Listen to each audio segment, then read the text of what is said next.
Supreme court के फैसले और राहुल गांधी की जीत पर गोदी मीडिया को इतनी मिर्ची लगी दोस्तों कि कोर्ट के फैसले आने के बाद मोदी सरकार से या फिर गुजरात हाई कोर्ट के फैसले पर जो सवाल किए जाने थे वो पूछे ही नहीं गए।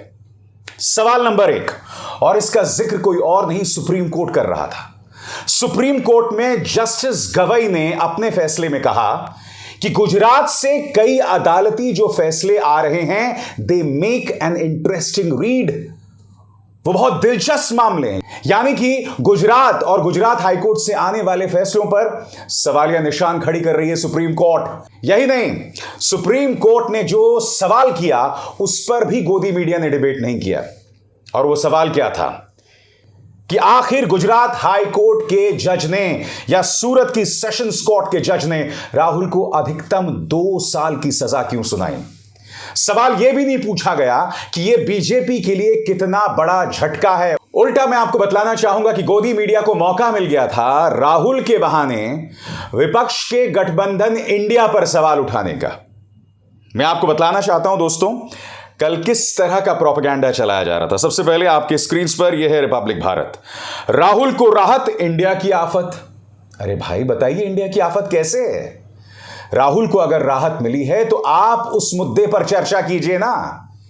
इंडिया को कैसे आहत हो गई? आगे देखिए, राहुल गांधी को अब अपनी सभाओं में सावधानी से बात करनी चाहिए।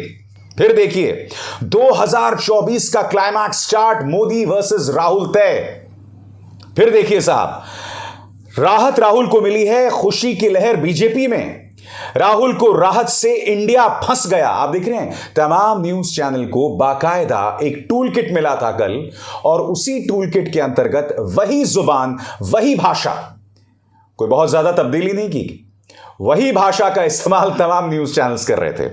आगे देखिए साहब, राहत राहुल को मिली, खुशी की लहर बीजेपी में, राहुल को राहत से इंडिया फंस गया। फिर ये देखिए टाइम्स नाउ नव भारत, इधर राहुल गांधी की वापसी हुई, उधर केजरीवाल की घनघोर बेइज्जती। जानिए केजरीवाल सरकार की योजनाओं पर क्या बोले कांग्रेस के नेता। यानी कि यहां पर केजरीवाल पर हमला बोलने का यहां पर मौका मिल गया। फिर देखिए साहब, मोदी सर ने मामले पर सुप्रीम कोर्ट के फैसले के बाद राहुल गांधी तक नहीं पहुंच सके कांग्रेस के नेता। मोदी योगी सब हैरान, सुप्रीम कोर्ट का फैसला लाएगा इंडिया में तूफान। यानी कि सारा तूफान जो है वो विपक्षी गठबंधन इंडिया के लिए है। प्रधानमंत्री नरेंद्र मोदी, मुख्यमंत्री आदित्यनाथ या भारतीय जनता पार्टी के लिए कोई तूफान ही नहीं है। बहरहाल पत्रकारिता को कॉमेडी शो बना चुका यह पत्रकार देखिए दोस्तों इंडिया पर किस कदर हमला बोल रहा है। विपक्षी गठबंधन इंडिया पर किस कदर हमला बोला है। यानी कि याद कीजिए, मुझे ड्रग्स दो की अपार सफलता के बाद अब देखिए रिपब्लिक का यह संपादक क्या। यह हालत है पत्रकारिता की दोस्तों, यह हालत है पत्रकारिता की। और यहां देखिए जी न्यूज तो यह भी कह रहा है मैं पाकिस्तान की दीवानी हूं।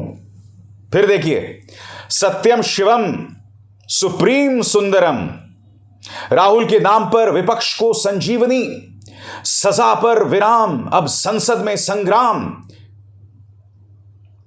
मजबूत मोदी वर्सेस मजबूर इंडिया, मजबूत मोदी वर्सेस मजबूर इंडिया। याद कीजिए जब सेशंस कोर्ट और गुजरात हाई कोर्ट ने फैसले सुनाए थे तब भारतीय जनता पार्टी ने क्या क्या नहीं कहा था। अब इस देश की सबसे बड़ी अदालत ने जो दोनों अदालतों ने फैसले सुनाए उस पर सवाल खड़े किए हैं, मगर मजाल है उस पर कोई डिबेट हो। यहां पर भी मजबूर किसको बताया जा रहा है? विपक्षी गठबंधन को मजबूर बताया जा रहा है। जबकि सुप्रीम कोर्ट ने सवाल किस पर किया? सवाल गुजरात से आने वाले अदालती फैसलों पर किया है। मैं आपसे पूछना चाहता हूं गोदी मीडिया इस मुद्दे पर डिबेट क्यों नहीं करती? मैं फिर सुनाना चाहता हूं आपको दोस्तों क्या कहा था सुप्रीम कोर्ट के जस्टिस गवई ने ट्रायल कोर्ट के जज के बारे में। अंग्रेजी में है, मैं फिर उसका हिंदी में अनुवाद करूंगा। गोदी मीडिया को याद दिलाना चाहूंगा कि थोड़ी सी हिम्मत दिखाइए, इस मुद्दे पर भी डिबेट कीजिए। विपक्ष को मजबूर बताना, विपक्ष पर हमला करना तो कोई भी कर सकता है, क्योंकि ये विपक्ष तुम्हारा नुकसान नहीं कर सकती, मगर हां विपक्ष से सवाल उठाना सीखिए। ये देखिए साहब, The trial court has granted a maximum sentence of 2 years. The sentence is 2 years or fine or both. So when the maximum sentence is granted, there has to be some reasoning given, not a whisper by the trial judge. क्या मतलब हुआ इसका? अधिकतम 2 साल की सजा दी गई और ट्रायल कोर्ट जज ने यह बताने की कृपा भी नहीं की कि मैंने अधिकतम 2 साल की सजा क्यों दी। इस बात को लेकर कोई सुगबुगाहट नहीं। आगे सुनिए। Not only the right of one individual but what of the entire electorate was affected by this judgment, यानी कि न सिर्फ राहुल गांधी की हक, उनके अधिकार को रौंदा गया, बल्कि उनकी पूरी इलेक्टोरेट, वायनाड की पूरी जनता जो है उसके अधिकारों को भी क्षति पहुंची है। The High Court judge has widely discussed that Parliament members are not entitled to a special treatment, but he has not touched the other aspect of the matter. Trial court जज ये तो कहते हैं कि भाई सांसद पर विशेष कृपा नहीं होनी चाहिए, मगर इस मामले का दूसरा पहलू भी है, उसकी चर्चा ट्रायल कोर्ट जज ने क्यों नहीं की। जस्टिस हेमंत प्रचक पर गंभीर सवाल उठाते हुए वो जस्टिस हेमंत प्रचक जिनके बारे में मैं आपको बतलाना चाहूंगा कि वो माया कोडनानी के वकील थे, और इससे पहले सूरत की सेशंस अदालत में भी जिस जज ने राहुल गांधी के खिलाफ फैसला सुनाया वो प्रजापति मामले में अमित शाह के वकील थे। हालांकि मैं फिर स्पष्ट कर दूं, जो फैसला उन्होंने सुनाया है उनकी वकालत से उसका कोई लेना देना नहीं है। मगर गोदी मीडिया को तो सवाल करने चाहिए थे ना। विपक्ष को बार बार कटघरे में रखना बहुत आसान है, हिम्मत दिखाओ सत्ता से सवाल करने की। एक भी सवाल नहीं किया तुमने। याद कीजिए दोस्तों, रिपब्लिक के उसी संपादक ने मणिपुर के मुद्दे पर भारतीय जनता पार्टी से पूछा था कि निर्भया मामले में तो आप सड़क पर उतर गए थे, मगर अब तुम्हें क्या हुआ।